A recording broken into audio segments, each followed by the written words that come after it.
7h, 9h. Europe 1 matin. Il est 7h12 sur Europe 1. Dimitri Pavlenko, vous recevez ce matin le président de la Fédération nationale des producteurs de lait.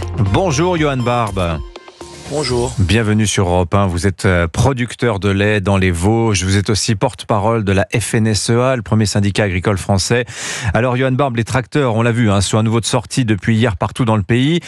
Les agriculteurs bloquent des routes, des ronds-points, neutralisent aussi des radars. Pourquoi ? Parce qu'on marche toujours sur la tête. On se rappelle de votre slogan de l'hiver dernier, Johan Barbe. Quelle est l'ampleur de la mobilisation ce matin autour de vous ? Alors l'ampleur, elle va être à nouveau sans précédent, puisqu'on sent quand même des agriculteurs toujours aussi agacés par un gouvernement qui traîne à réagir, un gouvernement français mais aussi un Parlement européen qui toujours plus nous met des normes, nous, sur le territoire européen, et prêt à aller signer des accords Mercosur là rapidement. Donc la mobilisation aujourd'hui, ça va être plus de 80 départements qui vont être mobilisés dès ce lundi, et ce pendant au moins déjà 2 jours, et on verra la suite des événements. Ouais, alors quel est le mot d'ordre exactement ? Parce qu'on entend beaucoup parler de ces accords avec le Mercosur, qu'on discute depuis 25 ans, qui seraient donc sur le point d'être signés. Je pense qu'on aura l'occasion d'en reparler dans cette conversation. Mais il n'y a pas que ça aussi aujourd'hui. Tout ce qui était dénoncé l'hiver dernier n'a pas été réglé. Alors tout ce qui était dénoncé n'a pas été réglé effectivement, mais ce qui est le plus grave encore, c'est ce qui avait été annoncé comme réglé ne l'est toujours pas. On avait demandé notamment des prêts de trésorerie, puisqu'on a passé une année très compliquée au niveau du climat et plein d'autres choses qui se sont empilées sur nos exploitations. Et donc aujourd'hui, le gouvernement s'était engagé, et pour l'instant, le compte n'y est pas, puisque la trésorerie n'est pas sur les exploitations. Oui. Donc on a bon nombre d'agriculteurs qui trouvent d'autres solutions, plutôt que de trouver des prêts de trésorerie pour pouvoir les accompagner durablement dans la reprise de l'activité agricole. Mais quelles solutions ils vont chercher, Johan Barbe, concrètement ? Certains décapitalisent, donc ça veut dire qu'ils vendent des animaux pour créer de la trésorerie. Ah oui. D'autres ont pas renouvelé du matériel, d'autres ont trouvé des solutions temporaires en cédant une partie de l'exploitation. Donc tout ça, c'est quand même très inquiétant. Et malheureusement, on a quand même beaucoup d'agriculteurs qui sont en train de penser à jeter l'éponge, et c'est ça qui nous inquiète le plus. Ça, c'est terrible. Alors c'est vrai qu'il y a tout un environnement, il y a des conditions. Il y a aussi une année pourrie. On va le dire, c'est incroyable d'avoir une année météo, une année climatique, une année aussi en termes d'épisodie aussi pourrie. Est-ce qu'il y a un segment de l'agriculture française qui va pas trop mal cette année, Johan Barbe ? Malheureusement, il n'y a pas de segments qui vont pas trop mal, parce que tous les segments ont été touchés déjà par la météo. Et j'ai envie de dire, si certains segments allaient mieux, c'était peut-être tout ce qui était volaille, parce qu'on avait des cours qui se tenaient. Mais malheureusement, là, depuis la fin d'année de quelques mois, là, on a la grippe aviaire qui revient. Donc finalement, c'est encore une filière qui va être touchée par des crises sanitaires. Et vous, sur le lait, par exemple, quelle est la situation en ce moment, Johan Barbe ? Alors sur le lait, on a vécu une année avec des prix qui sont tenus, et on peut se satisfaire effectivement d'un prix qui rémunère mieux les agriculteurs, mais nous sommes toujours un peu dans la crise sanitaire qui s'appelle FCO 3 ou 8, qui ralentit donc la production, qui surtout ne sécurise pas les agriculteurs. Et depuis des mois, on réclame des vaccins qui sont toujours pas forcément tous disponibles sur les exploitations. Et nous avons d'énormes pertes indirectes, donc c'est la production laitière qui baisse. Et ça, c'est toujours pas pris en compte par l'État.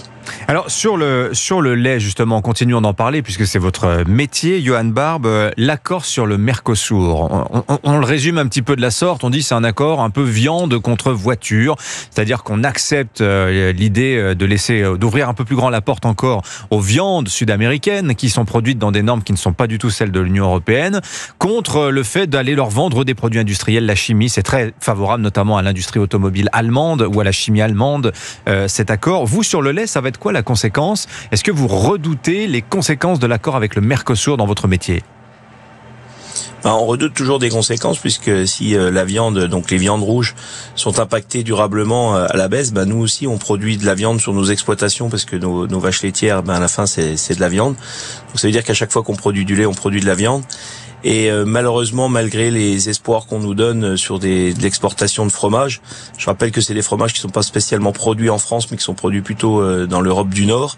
Et donc les Français ne seront pas bénéficiaires, enfin les producteurs de lait français ne seront pas bénéficiaires de ces accords plutôt positifs sur une filière laitière. Donc je rappelle, on continue à échanger l'agriculture contre l'industrie. Il faut absolument que ça cesse. Il faut aller plus loin. Emmanuel Macron s'est engagé hier soir à dire ne pas signer l'accord. Oui. C'est très bien, la France ne va pas le signer, mais c'est pas pour ça que l'Europe va pas le signer. Ça vous rassure Donc pas? nous sommes toujours aussi inquiets. On est toujours aussi inquiets ce matin. Alors, moi, Arnaud Rousseau, le président de la FNSEA, disait dans cette affaire du Mercosur, on va mesurer le poids de la France en Europe, ou plutôt voir si elle est encore capable de dicter, de faire entendre sa voix. Vous craignez que l'accord soit signé malgré l'opposition de la France? Ah mais c'est sûr, si c'est juste une opposition de façade médiatique, l'Europe va signer. Donc aujourd'hui, ce qu'on veut, c'est un réel engagement de la part d'Emmanuel Macron, qu'il menace l'Europe plus loin si jamais c'est signé. Tant qu'il mettra pas de menaces, notamment de veto ou autre sur l'Europe, je suis désolé, l'Europe va signer. Ursula von der Leyen, la présidente, a dit, je pense à Michel Barnier, notre Premier ministre, qu'elle était prête à signer, malgré les actions des Français. Donc aujourd'hui, ce qu'on veut aussi, c'est rallier d'autres pays européens qui commencent il y en a d'autres, à se faire entendre. Oui. Mais il faut plus de 36% de la population européenne pour pouvoir créer un veto, une voie de barrage. Bon. Dernière question, Johan Barbe, concernant l'état d'esprit aujourd'hui. Alors pour l'heure, la FNSEA, en tout cas du côté FNSEA, Jeunes Agriculteurs, c'est un jour de mobilisation. Est-ce que vous allez vous en tenir là, ou est-ce que ce mouvement il est appelé à durer? Je regarde ce qui se passe du côté d'autres organisations syndicales, comme la coordination rurale, qui ont l'air déterminées à tenir dans la durée. Est-ce que c'est votre cas, Johan Barbe? Mais on va se remobiliser sur d'autres sujets. Donc là, on a le Mercosur et on voulait avoir une sortie favorable rapidement. Donc s'il n'y a pas de sortie, forcément, on va rebloquer rapidement. Et d'autres sujets vont venir rapidement sur la table. Et c'est pour ça qu'on avait mis le gouvernement français un peu au pied du mur en leur expliquant que là, le premier point, c'était le Mercosur et on voulait une réponse rapide. Et après, nous allons travailler sur tout ce qui est simplification dont on n'a pas obtenu encore gain de cause, notamment dans l'écriture des décrets d'application pour aller vers de la simplification. Et le dernier point qui risque de nous animer rapidement, c'est forcément tous ces traités, tous ces accords de prix qui vont être signés en fin d'année dans les négociations commerciales. Nous serons très très très vigilants à ce qu'on n'importe déjà pas d'autres matières pour être moins cher. C'est à chaque fois qu'on a une alimentation pas chère, on tue l'agriculture française. Merci beaucoup Johan Barbe d'avoir été avec nous en ligne ce matin, donc depuis les Vosges. Je rappelle que vous êtes le président de la Fédération nationale des producteurs de lait et porte-parole de la FNSEA. Bonne journée à vous. Il est 7h19. Merci, bonne journée.